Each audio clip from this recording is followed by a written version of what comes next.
Good evening student. आज हम लोग वाक्य के बारे में जानेंगे। वाक्य क्या है, किसे कहते हैं, इसके कितने प्रकार हैं, इसके बारे में हम लोग जानेंगे। वाक्य के बारे में जानने से पहले हम लोग वर्ण के बारे में जानेंगे। वर्ण भाषा की सबसे छोटी इकाई को वर्ण कहते हैं, जैसे अ, क आदि, जिसके बारे में तुमने पहले पढ़ चुका है। वर्ण से शब्द बनता है। वर्णों का ऐसा मेल जिसका कोई अर्थ हो शब्द कहलाता है। वर्णों के मेल को शब्द कहते हैं, जैसे कमल, कमला आदि। अब आता है वाक्य। वाक्य क्या है? वाक्य पदों या शब्दों का व्यवस्थित समूह है जिसमें पूर्ण अर्थ देने की शक्ति होती है।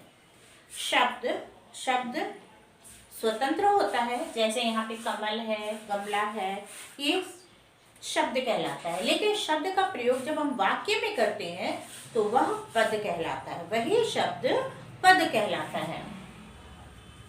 वाक्य पदों का व्यवस्थित समूह है। पद, जैसा कि अभी मैंने थोड़ी देर पहले बताया कि पद वो शब्द है जो कि वाक्य में प्रयोग किया जाता है। तो इसका व्यवस्थित समूह यानी सजाया हुआ समूह होता है जिसमें पूर्ण अर्थ देने की शक्ति होती है, जिससे पूरा का पूरा अर्थ निकलता है, वह कहलाता है वाक्य। उदाहरण के तौर पर देखेंगे, गाय नदी के किनारे जा रही थी। गाय नदी के किनारे जा रही थी, ये वाक्य हमें पूरा का पूरा अर्थ दे रहा है। जबकि इसी वाक्य को हमने लिखा, नदी गाय के किनारे जा रही थी। क्या नदी गाय के किनारे जा सकती है? नहीं ना। तो ये वाक्य गलत है। और वाक्य गाय नदी के किनारे जा रही थी, ये वाक्य सही है, क्योंकि ये जो वाक्य है ये हमें पूरा का पूरा अर्थ दे रहा है। वाक्य के दो अंग होते हैं। जैसे हमारे शरीर में बहुत सारे अंग है, वैसे ही वाक्य के दो अंग है। पहला है उद्देश्य और दूसरा है विधेय। उद्देश्य किसे कहते हैं? वाक्य का वह अंग होता है जिसके बारे में कुछ कहा जाता है। वाक्य में कुछ हम लोग किसी के बारे में कुछ कहते हैं तो जिसके बारे में कहा जाता है वह वाक्य उद्देश्य कहलाता है। और उसके बारे में जो कुछ कहा जाता है, उद्देश्य के बारे में जो कुछ भी कहा जाता है वह विधेय कहलाता है। उद्देश्य वाक्य का वह अंग होता है जिसके बारे में कुछ कहा जाता है, और विधेय उद्देश्य के बारे में जो कुछ कहा जाता है वह विधेय कहलाता है। इसे हम उदाहरण के द्वारा अच्छी तरह से समझेंगे। वाक्य है, मेरा भाई होशियार है। इसमें उद्देश्य है मेरा भाई और विधेय होशियार है। मेरा भाई यानी मेरा भाई के बारे में बोला जा रहा है, इसलिए इसे उद्देश्य है। उसका भाई कैसा है? होशियार है। तो उद्देश्य के बारे में जो कुछ भी कहा गया वह विधेय कहलाया। इसी तरह उसका मित्र बहुत चालाक है। उसका मित्र बहुत चालाक है, तो यहाँ पर किसके बारे में बताया जा रहा है? मित्र के बारे में। उसका मित्र हो गया उद्देश्य और बहुत चालाक है, ये हो गया विधेय। भागता हुआ चोर पकड़ा गया। कैसा चोर पकड़ा गया? भागता हुआ। तो ये भागता हुआ चोर के बारे में जिक्र किया जा रहा है, इसलिए ये उद्देश्य है। और वो चोर क्या किया? पकड़ा गया, वह विधेय कहलाया। इसी तरह प्रेमचंद की कहानियां बड़ी रुचि से पढ़ी जाती है।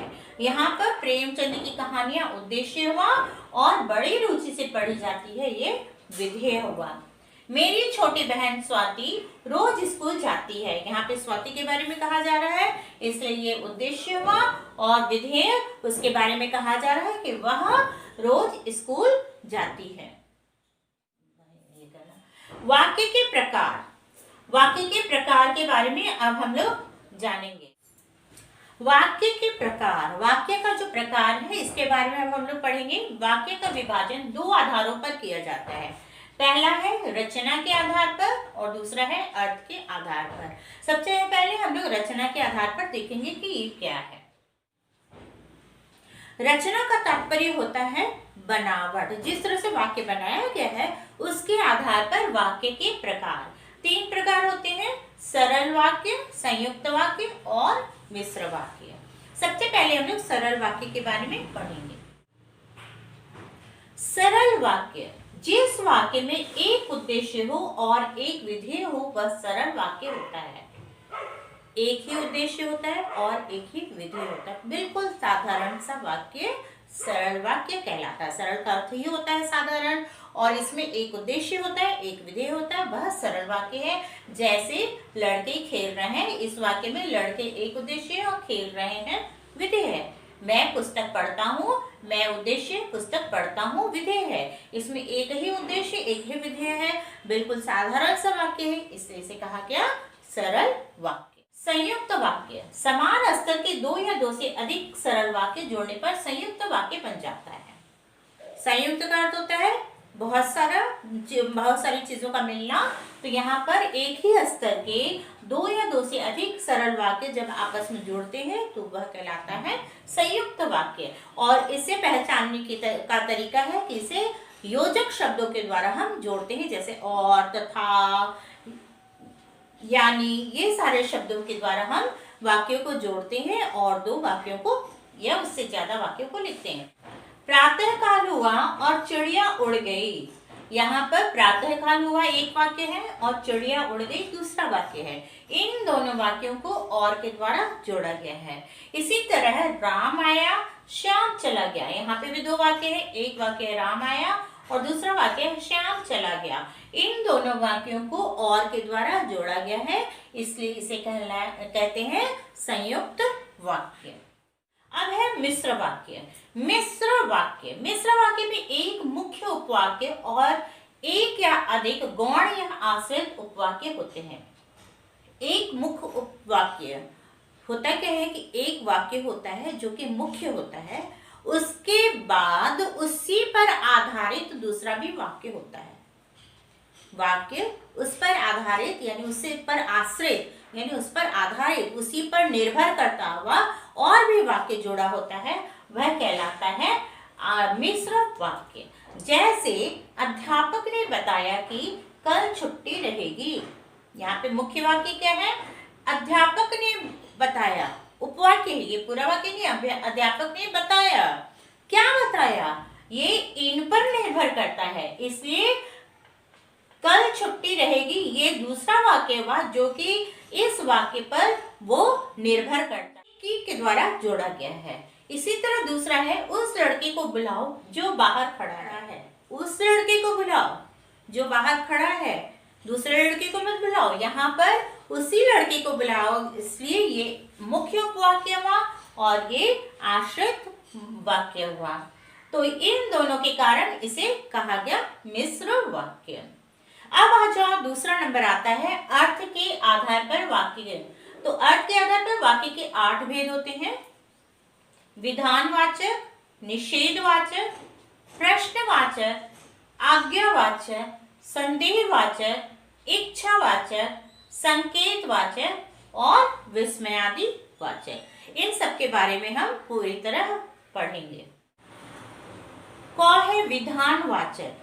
इसमें काम करने का सामान्य कथन होता है, सामान्य तरह से ये वाक्य होता है।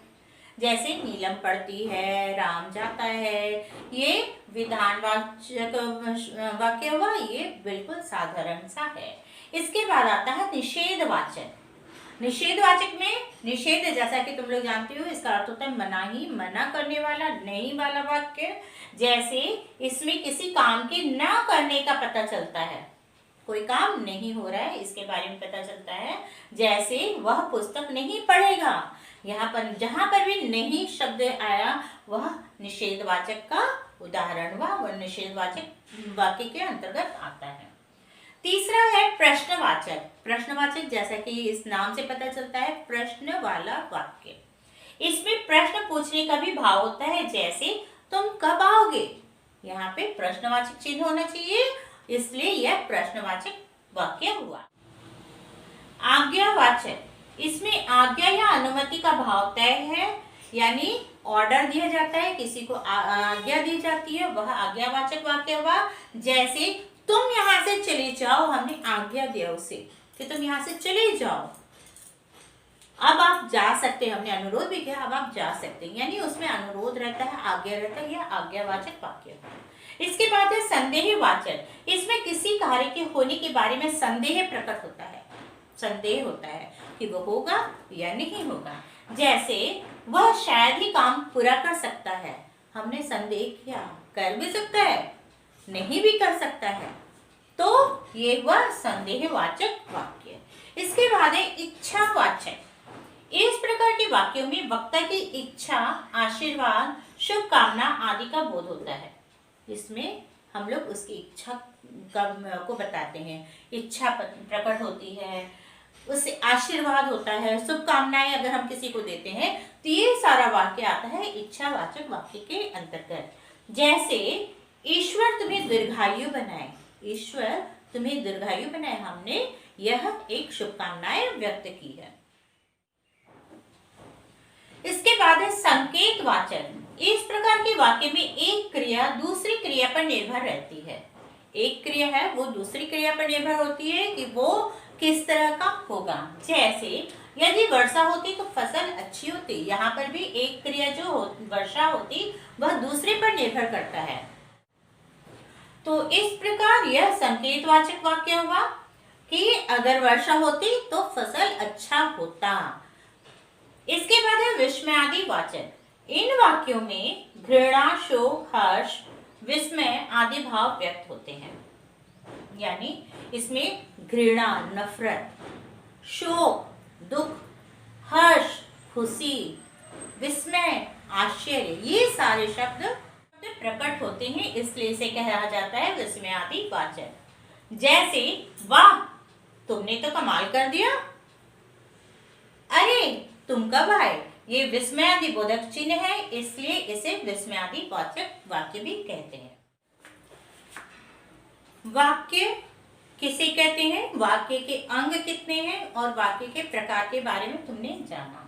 अब वाक्य रचना की अशुद्धियां यानी बहुत सारी गलतियां होती हैं जो कि वाक्य को बनाते समय हो जाती है, इसलिए उसे सही रूप में किस प्रकार लिखा जाता है वह यहाँ पर दिखाया गया है। यहाँ पे पहला है अशुद्ध वाक्य, फिर शुद्ध वाक्य। तुम मोहन को देख रहे हो, ये वाक्य गलत है क्योंकि इसमें सर्वनाम शब्द गलत दिया हुआ है। वाक्य होगा तुमने मोहन को देखा है, तुम के जगह में हो जाएगा तुमने मोहन को देखा है। इसके बाद है कौन पत्र लिखा है, कौन पत्र लिखा है, इसके बदले होता है किसने पत्र लिखा है। ये सारी सर्वनाम शब्दों की अशुद्धियां भी। मैंने घर जाना है, आजकल भाषा में आजकल बोलते समय हम लोग मैंने घर जाना है, मैंने पढ़ना है बोल देते हैं, लेकिन ये गलत है। वाक्य सही होता है मुझे घर जाना है। मेरे को 100 रुपया चाहिए, इसके स्थान पर होगा मुझे 100 रुपया चाहिए। तुम्हारे को शीला ने क्या कहा, इसके बदले होगा तुम्हें शीला ने क्या कहा। मैंने यह किताब 50 रुपए की खरीदी, यहां पर होगा मैंने यह किताब 50 रुपए में खरीदी। यह असली गाय का दूध है, गाय तो असली नकली नहीं होती है भाई, गाय तो गाय ही होती है। यह गाय का असली दूध है, ये अर्थ संबंधी अशुद्धि है। ऐसे सोए नहीं जाते, इसके बदले होता है ऐसे सोया नहीं जाता। मैं सोमवार के दिन पहुंच जाऊंगा, मैं सोमवार को पहुंच जाऊंगा। सोमवार तो दिन है ही, सोम में वार लगा है, सोमवार तो दिन है ही। मैं सोमवार को पहुंच जाऊंगा। कृपया 2 दिन का अवकाश देने की कृपा करें। यहाँ पे कृपया एक ही वाक्य में 2 बार नहीं आता है। 2 दिन का अवकाश देने की कृपा करें। दूध में कौन पड़ा है, दूध में कोई पड़ता नहीं है, दूध में क्या पड़ा है। सभा में क्रोध प्रकट किया गया, इसके बदले होगा सभा में रोष प्रकट किया गया। क्रोध और रोष दोनों का अर्थ वही है, लेकिन स्थान के कारण इसमें अंतर हो जाता है। फसल नाश हो गई, बल्कि सही है फसल नष्ट हो गई। तुम तुम्हारे घर चले जाओ, तुम अपने घर चले जाओ। मुझे भारी प्यास लगी है, बल्कि क्या होता है मुझे बहुत प्यास लगी है। वह आरोग्य हो गया, सही वाक्य है वह निरोग हो गया। इस प्रकार वाक्य में बहुत सारी अशुद्धियां आती हैं। ये अशुद्धियां किस किस प्रकार होती है, इसका अलग से एक पूरा पाठ है। आज हम लोग इतना ही सीखेंगे और मुझे उम्मीद है कि तुम सबको ये अच्छी तरह समझ में आ गया होगा। Thank you.